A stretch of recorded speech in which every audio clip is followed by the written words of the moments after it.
Hi, I'm back, and last time I spoke to you on this podcast, we were celebrating 16 years of GoSquared. Believe it or not, if you were listening to the podcast before, that was 4 years ago, and GoSquared has just celebrated its 20th birthday. We have been running GoSquared in some shape or form for 20 years. 2006 was when we formed the company.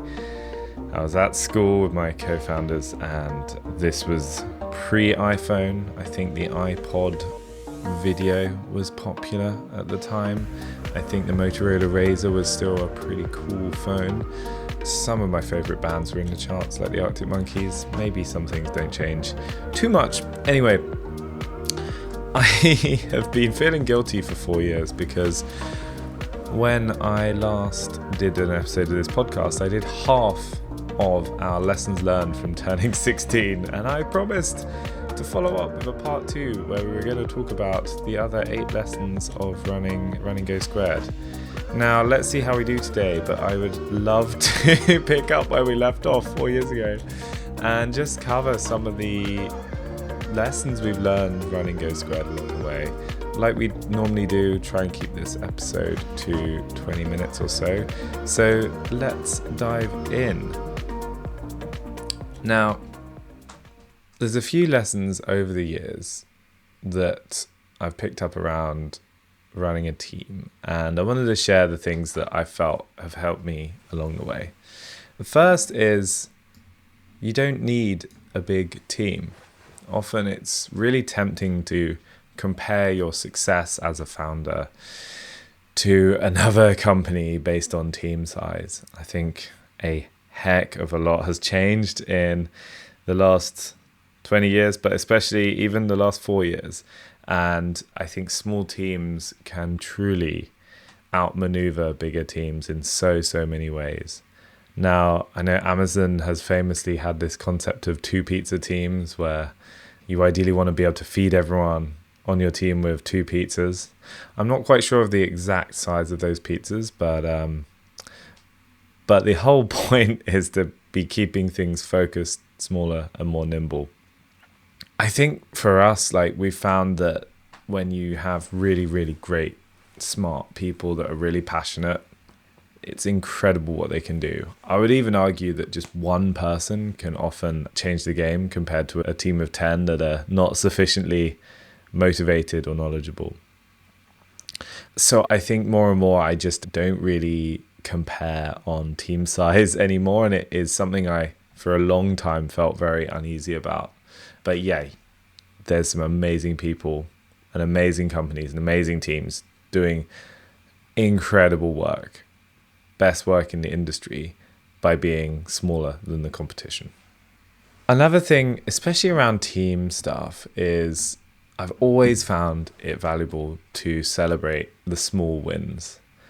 As anyone who's run or been in a startup for any amount of time will know, there are often so many things that can get you down. There are always issues, problems, churn, competition, all sorts of things that will throw you off balance.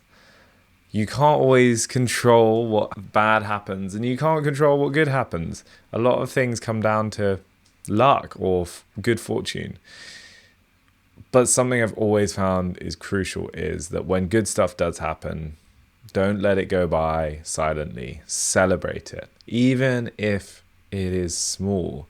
Even if it's maybe something that might be viewed as a failure, often that can be framed as a positive thing. When you test something out and you try a different design, you try a different homepage, you try a feature out, people don't like it, or it doesn't work as well as the previous one.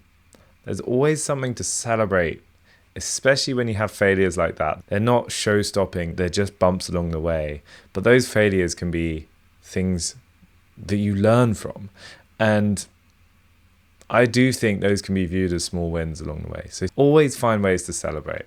And if you've got genuinely good stuff, then really don't take that for granted either. A good quote from a customer, a new customer coming on board that you're really excited about, celebrate those things. As a team, that energy is what pulls you through the dark times. Another thing around meetings, and I think we've really found this once we moved to being a remote team, meetings often don't need to happen. Now, often, I really hear this feedback a lot. Most people don't really want to spend their time in meetings, but it is a continuous battle to avoid meetings.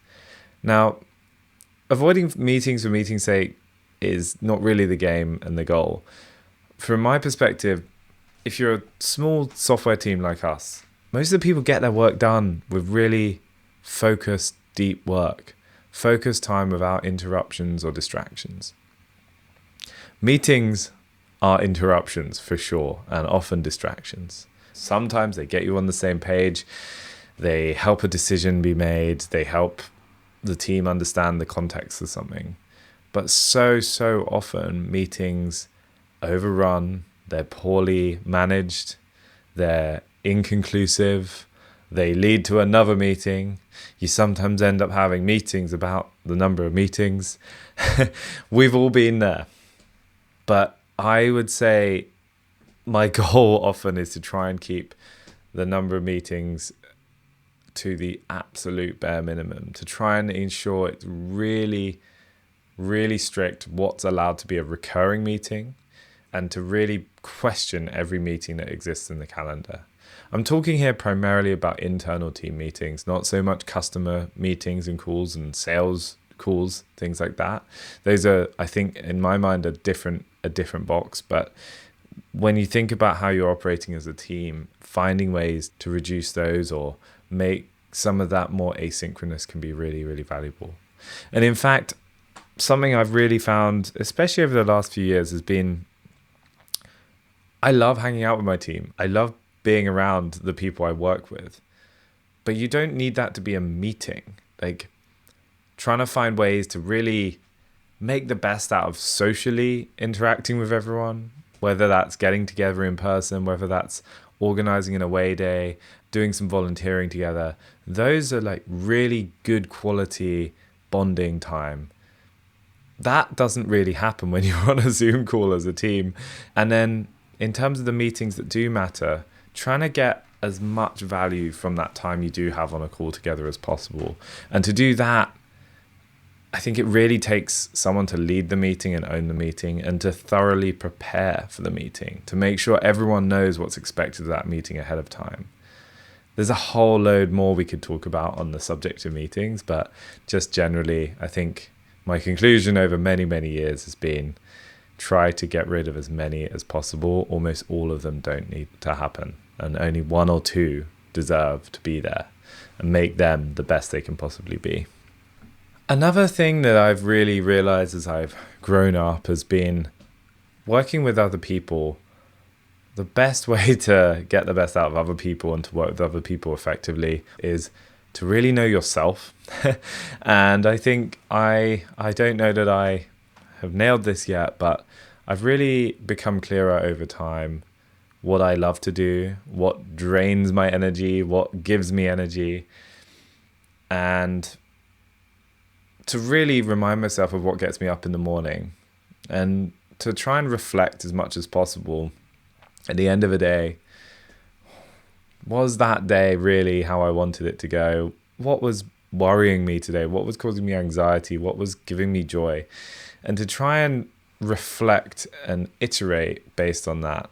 Because the chances are the stuff you love to do, chances are you become better at those things because you keep wanting to do them and you do them more and more. And there's a bunch of stuff you're probably not very good at. I know for me, there's so many things I'm not good at and find draining. And there's people out there that love those things. And so I think a big art to working well as a team is for each person on the team to know what they love and don't love, and to be open about that, because that's how I think everyone works together more effectively, enjoys their work, and ultimately delivers better results.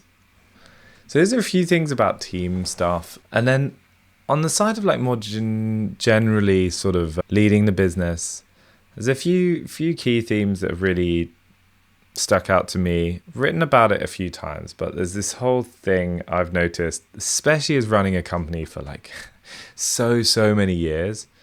The natural path is for things to get more complicated and complex. It's never someone wanting to necessarily make things worse. Complexity comes in for very good reasons, but I think one of the dangerous things is that complexity can sometimes look good on the surface. It can mean an additional feature for a user in the product, or an additional situation where we're dealing with things in a better way for a certain process, or catering to another need on our marketing site. But often that complexity becomes so difficult to maintain over time, and you end up in this situation where it becomes really hard to change things and move quickly and make decisions, because the complexity has crept up on you to a point where it's holding you back, and you have to think through so many different scenarios and situations. It's quite hard to talk about in the abstract sometimes, but a quote that I really loved is from a computer scientist called Aaron Perlis. Fools ignore complexity. Pragmatists suffer it. Some can avoid it, and geniuses remove it. I think that really summarizes it for me. It's really difficult. I think of simplicity being this war. You're always in a battle against complexity, and trying wherever possible to be observant and be aware of where complexity is creeping in, and to try to side with simplicity, because simplicity, if well maintained, means that you're not just moving quickly today, you're able to continue to iterate and move quickly in the future and be more confident in every decision you make. Another thing I found when working with the team is that often you can make decisions and you can figure things out and you can feel like you've got things nailed down. And you might say them once in front of your team. As a leader, like, that's good that you're making decisions and moving forward. But it's so easy for you as the founder, who might be thinking about these things a lot more deeply or a lot more thoroughly or just a lot more than other people on the team. It can be really easy to assume everyone heard what you said and read what you said and has it totally locked into their brain. And I think that's just so often not the case. It's not because other people are not being diligent and listening thoroughly or intently enough.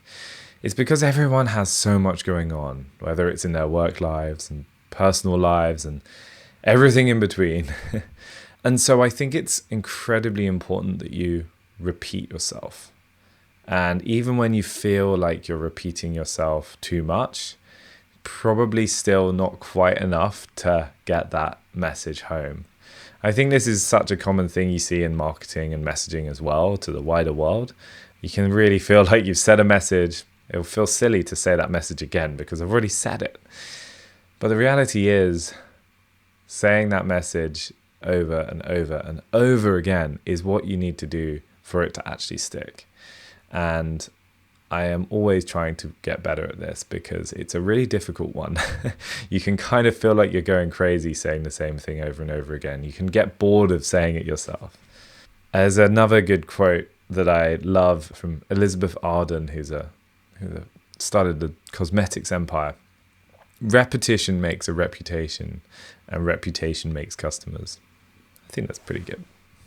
Now, the next one is something that I think I've always struggled with, and it's such common advice, and I hope I can be more than useless on this, but everyone tells you to focus.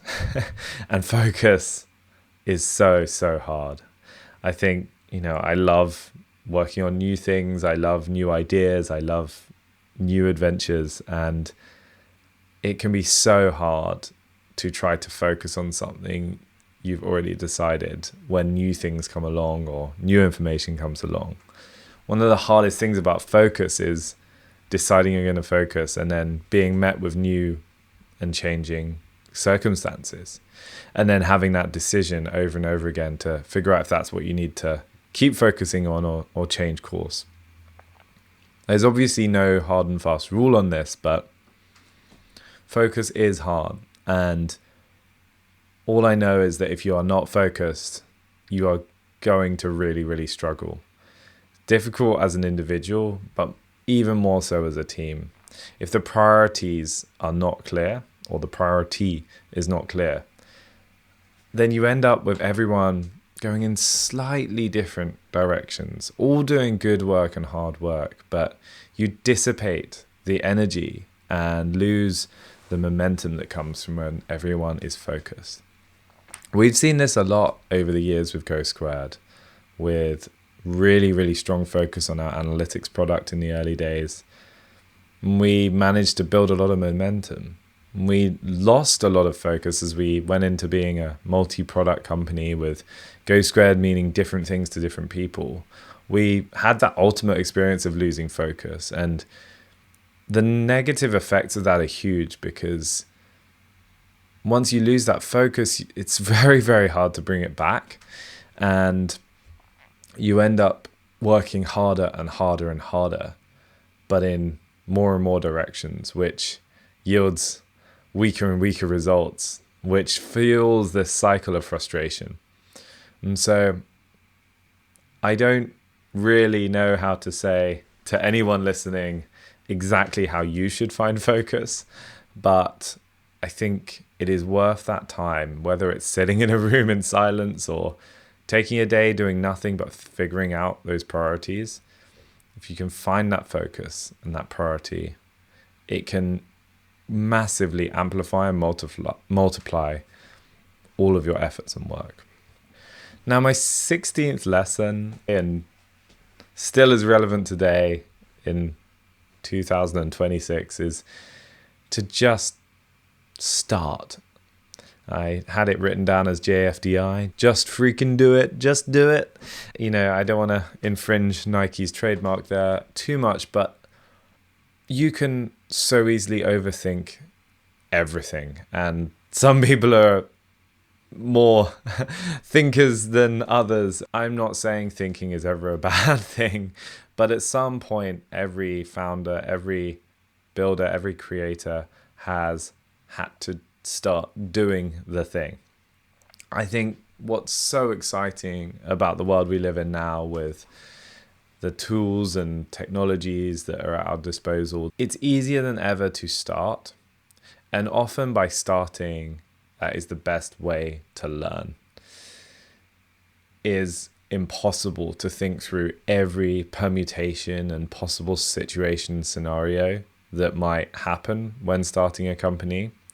But one of the best things to do is to just start making progress.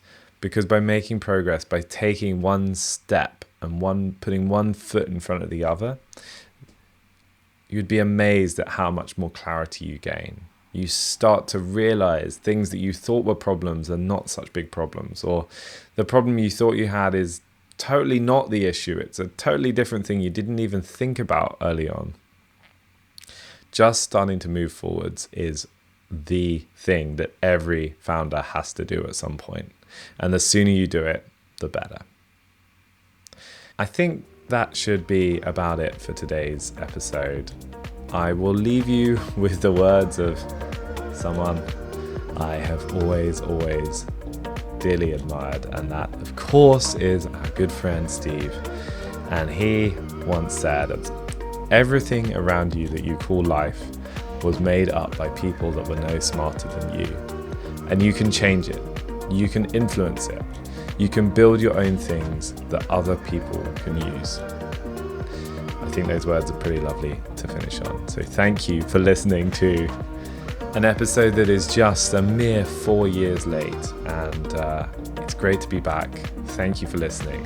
If you've enjoyed this episode, please do let me know. Give it a positive rating and please subscribe if you aren't already. So thank you and see you soon.